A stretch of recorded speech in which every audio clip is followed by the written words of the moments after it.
Hey guys, welcome back to the channel. Thanks for tuning back in. Glad you can make it. Hope you guys are doing good and having a great day. So today we're doing something a little bit different. Today, since it is a dark, dreary, and rainy day, and if it is for you, it's a great setting for that, isn't it? We're talking about ghost stories. Now listen, I don't just have stories about me embarrassing myself with women or video games. Um, but I do have some very terrifying, very interesting ghost stories. Now look, a lot of us go through life without even experiencing the paranormal. On the other hand, a lot of us have quite a few encounters with the paranormal. And some of us have encounters that we would much rather forget. I'm some of those people. Um, I definitely have some terrifying stories that would petrify you because they still do that to me today. But I'm going to share them with you because it's an interesting day for it. And so, what I'm going to do is I'm going to start a series, and we're going to go from the least scariest to the most scariest. So, we're going to go ahead and get into it. We're going to start with the sleep paralysis. Yes. Yes. If you think that something, if you're already blown away that there's something scarier than sleep paralysis, just stay tuned. Just stay tuned. Okay. Okay. I have two stories of sleep paralysis. Um, so I'm going to start with the first one because the first one is just as terrifying as the second. So I was very young, and um, I had begged my mom for a sleepover with a buddy of mine. I can't remember when I can't remember when I went there or how young I was or even who this friend was. Uh, but what I do remember is just the incident. Of course, you remember some of the scariest parts of your life, you know, and I remember that very vividly. So, um, I do remember, playing with this friend of mine, and my mother and my buddy's friend or my buddy's mother are talking right as we're playing, and we had dinner. I believe it was chicken nuggets and chocolate milk, which was, listen, that's still my favorite. You don't care who you are, that's a good meal. And it's getting late. It's about 9:30. I think it's pushing 10 at this point. But it's somewhere in that range. And my mother and her her friend, right, which is my buddy's mother, they go ahead and they shoo us off to bed. So they took us into bed, right? They read us, some bedtime stories, if I remember correctly, and they, they walk back into the living room and they're talking. Then we fall asleep. And here's the thing, though, is that I remember waking up. And if you've never been through sleep paralysis, well, first of all, you don't want to. It sucks. It really sucks because it's not only do you not have control over the situation, you don't even have control over yourself. And that's what makes sleep paralysis so scary, so terrifying.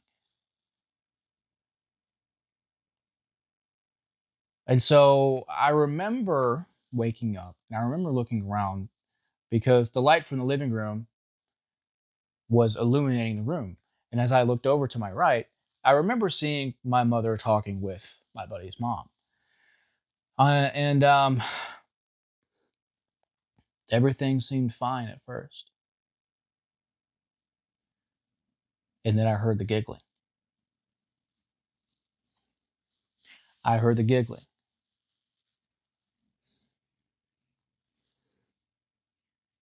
And then a few seconds later, I look at the foot of my bed and I see a head pop up,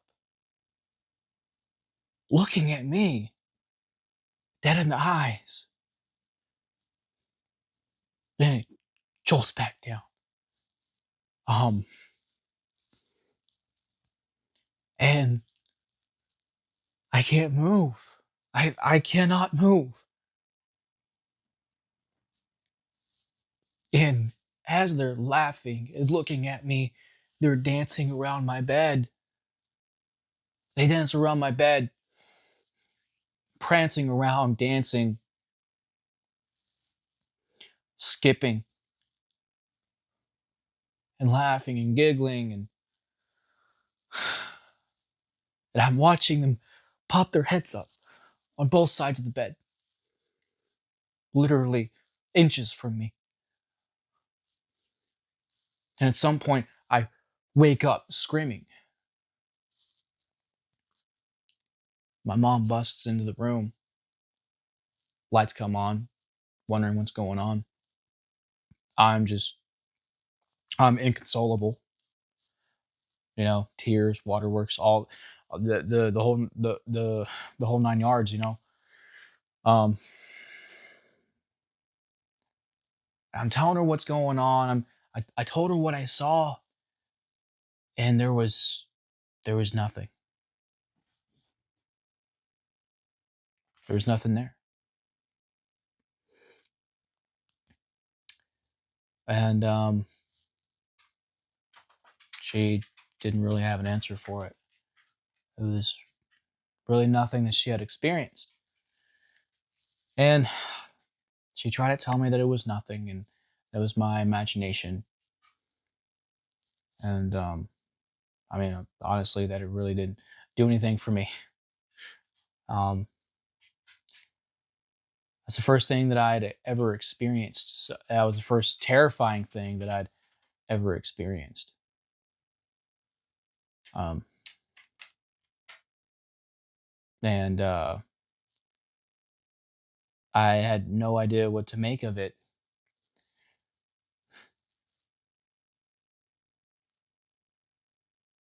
I never forgot it though. I mean, how could you forget something like that?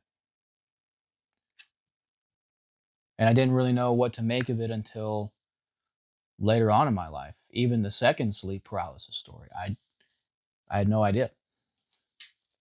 But one thing's for sure is that was one of the most terrifying things that I had been through in my life as a child. And that's something I'll never forget. If there's any kind of advice that I can give to you guys that's in that's to help you with sleep paralysis, it's to close your eyes and try to ignore every single thing that's happening around you. Whether or not these are hallucinations, I don't know.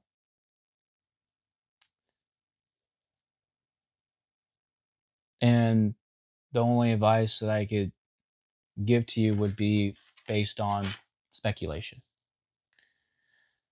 But what I can recommend is that you close your eyes and pretend that nothing's there.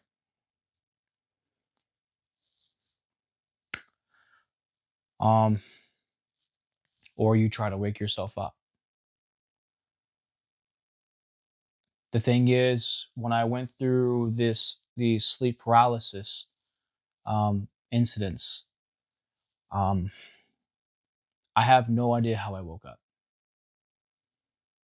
I'm pretty sure it was the fear that woke me up. And That might be what always wakes you up. I don't know. Um, I don't know. I don't know, guys. If you happen to have any good information you can drop in the comment section, please do. Because if I have another sleep paralysis incident and I don't know what's going on, it'd be really helpful to have this info. So if you guys happen to have any knowledge on this, any experiences yourself, and be sure to list them in the comments. Um, any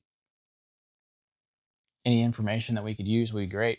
So, but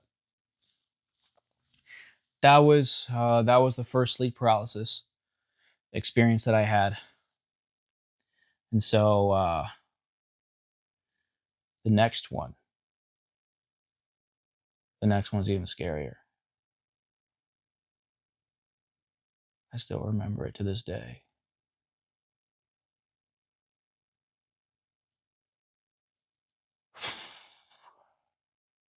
And so we'll get to that another time. Appreciate you guys tuning in. Um, if I could help you guys out in any way, or if this brought you any entertainment, please like, share, and subscribe. I'd greatly appreciate that, guys. Support the channel. Um, I'm, I want this channel to reach and help as many people as possible, mainly men, but we can help the one woman that watches the channel. So, any way you guys could help out, that'd be great. You guys are already doing so well, engaging and just being you guys are just rock stars. You guys are crushing it. So, and you guys are doing well. You guys are doing so well, so well. And I had mentioned my boy, big FLA, big FLA boy. Sorry, buddy, I pronounced your name wrong, so I'm going to correct it in this video. Listen, buddy, you're doing great. You're doing so good. Okay, so this is the actual correct shout out. My my buddy, Big Flaboy. I think that's how you pronounce your name. I don't know. It's way too many syllables for me.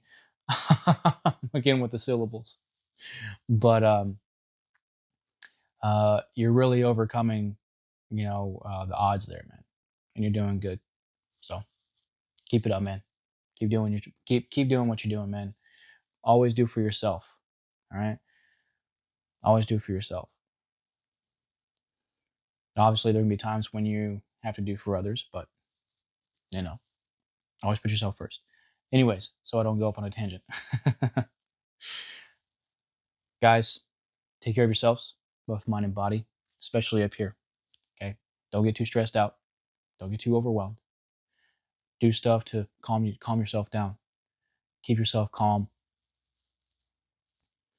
especially in heightened emotional situations, especially then. So, and go lift. Go do something physical.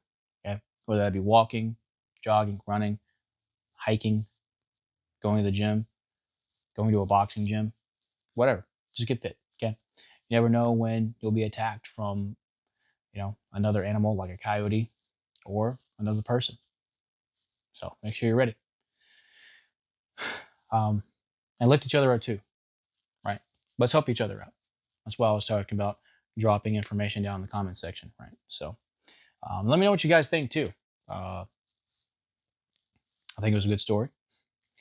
If you guys happen to have your own, I'd love to. I'd love to hear it.